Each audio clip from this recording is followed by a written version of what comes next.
Mars. Any theory on the I would say you're an asshat. or any other planet, as far as that's concerned, is a fairy tale. Hi, I'm fucking Courtroom McLawyerson. Life from non-life, apart from God's direct intervention, is a fairy tale. But despite that obvious truth, evolutionists... Which is why when the English arrived in Australia, the Aborigines tried to teach them about Christ. Evolution teaches that energy, such as lightning or heat, plus matter, can occasionally... Not any create new matter. life. Have in a jar of peanut butter, it contains matter. Choosy creotards, choose Jif. But we never find new life inside, unless an outside... Just like you'll never find life in tacos, fruit smoothies, basketballs, bricks, deodorant, or condoms. Then I should, occasionally, by subjecting this to energy, end up having new life. You may smile at this, Or weep openly. forget it, because you and I conduct, collectively, over 1 billion experiments every year, and we've done that for virtually 100 years. Because I know, like me, you all send cultures of your peanut butter to biologists for testing. Hello everybody. Now, my name is Jack, and this is my channel Together for Peace. And on this channel, I would like to promote a dialogue. Of course, we need to set some basic rules, and the first thing you need to understand is that when it comes to any sort of debates about reality, I'm right and you're wrong. You see, I have in my possession a book called the Bible, and it contains the truth. I want us to engage in a dialogue in order for us to come together. And in order to facilitate that, I will be posting lots and lots of videos in which I go out of my way declaring how invalid the atheist lifestyle is, how worthless your life is, how meaningless your existence is. We were about to head back when Dave found something in the leaf litter. It was a watch. It seemed very well designed. It must have been created, and by an intelligence. I thought about the elegant intricacy and complexity of the life around me, and about what relevance the watch could possibly have to thoughts about that life and the origins of its remarkable variety. I looked at the watch again. It has hands and a face, but certainly no genitals. It won't be making any copies of itself. And it struck me how poor an argument it is to suggest that a timepiece is analogous to a living organism, and how astonishingly, childishly naive it is to think that life necessitates an intelligent designer. Jesus freak, your view about why there is suffering in the world is simply and completely self-refuting. You say that God created a perfect world called heaven.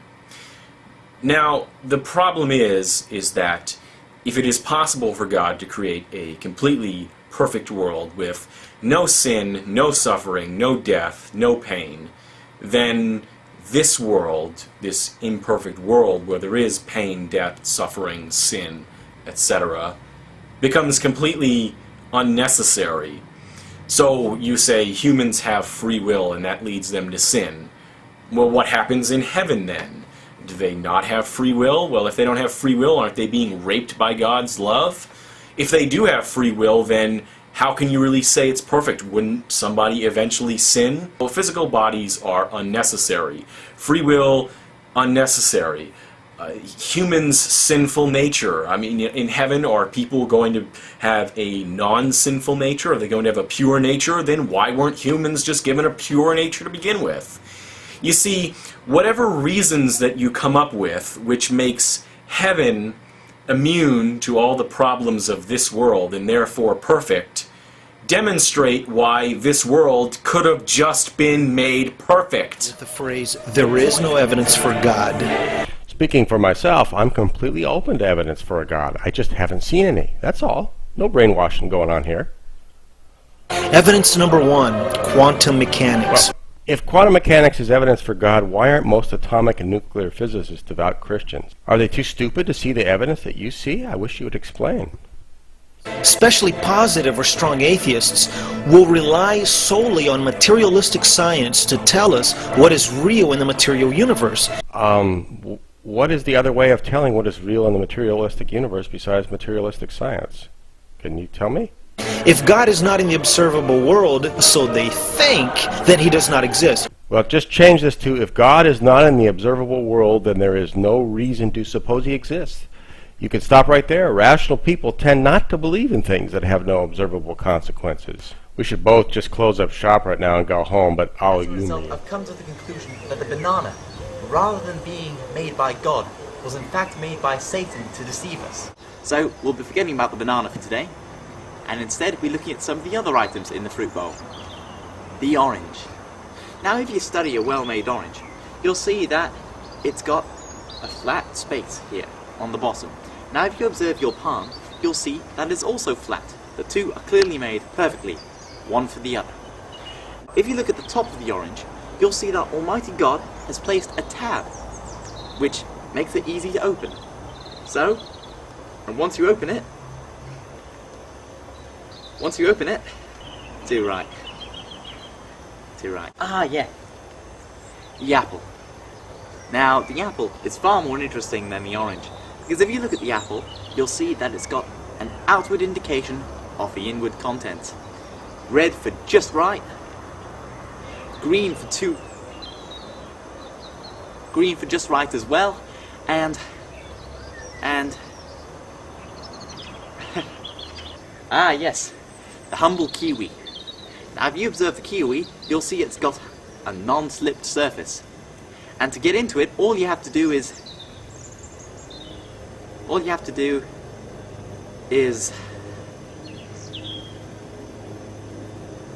we'll leave that for later as well.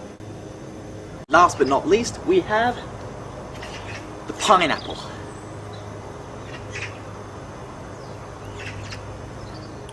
Alright, TJ, unlike some of your other atheist critics, I actually do like some of your videos, but you're more relativist, TJ, and so you don't think there's absolute morality.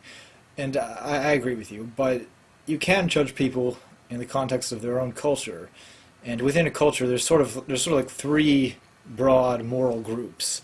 There's the progressives, who are pushing the zeitgeist forward. There are the moderates, who are sort of don't really care one way or the other, they'll just go along with everyone else. And then there are the regressives, the people who are dragging their heels and slowing the process down. And honestly, when you get up in front of a camera and tell people to and say the kinds of things you're saying, TJ, you're one of the regressives. You're slowing down the progress of the zeitgeist, and it's really quite painful to watch, and you don't sound like you know what you're talking about. Now, with regards to the environmental issue, TJ, this is just ridiculous. I mean, you know better than this. You know that it's such a serious problem right now, and I mean, you've got 50,000 subscribers, TJ. To get up in front of a camera and start calling people douchebags who try to do their part to decrease, you know, the effects that humans are having on the environment, to get up and encourage people to be, you know, wasteful and selfish and all the worst things about humanity, you know, it's pretty goddamn reckless, TJ. Here's something I think is a good idea.